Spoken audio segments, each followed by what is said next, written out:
Hello everyone, তোমরা সবাই কেমন আছো? আশা করছি ভীষণ ভালো আছো, আর আমিও ভীষণ ভালো আছি।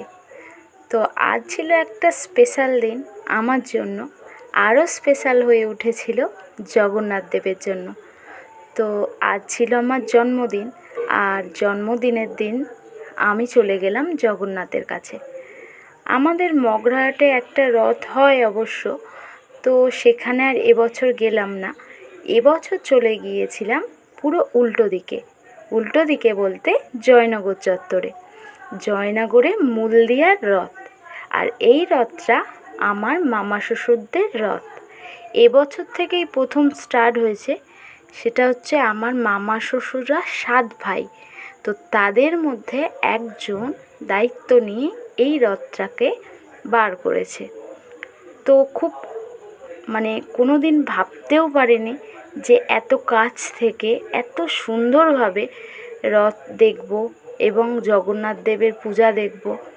জগন্নাথ, সুভদ্রা আর বলরাম তিনজনের রথের ওপরে বসেছিল, কত সুন্দর দেখতে লাগছিল।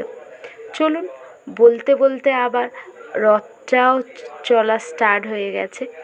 তো আমরাও দূর থেকে দেখছিলাম রথটা, পিছনে পিছনে যাচ্ছিলাম। আবার যেতে যেতে খানিকটা থেমে গেল। থেমে যাওয়ার পরে, আচ্ছা, তোমরা কে কে রথ দেখেছো? রথের দিন কি কি করেছো, কি খেয়েছো, সব কিন্তু আমার কমেন্টে অবশ্যই জানাবে। তো আবার জগন্নাথ দেবকে একটু সুন্দর করে সাজানো হচ্ছিল, মুকুট পরানো হচ্ছিল, মালা পরানো হচ্ছিল। তো রথটাকে এত অসাধারণ সাজিয়েছিল যে ধারণারও বাইরে, খুবই ভালো লাগছিল।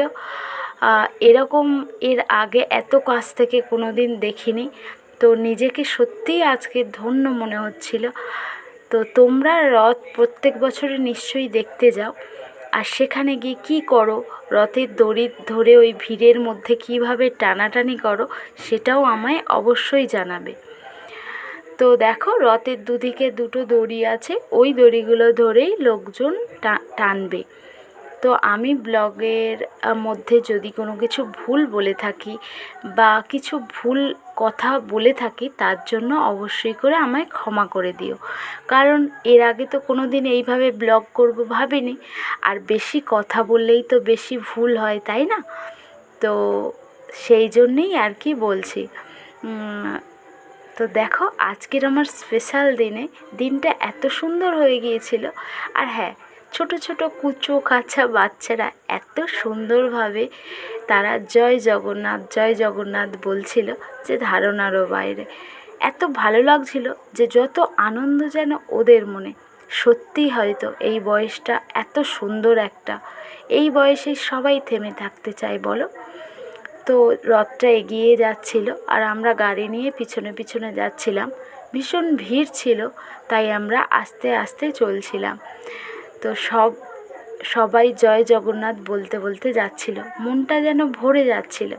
আর তারপরে আকাশটা দেখো, দেখলেই মনে হয় পুজোটা সামনে চলে আসছে, পেঁজা তুলোয় ভরা, এত সুন্দর একটা অপরূপ আকাশ। তারপরে আমরা চলে আসছি বাড়ির ফেরার পথে।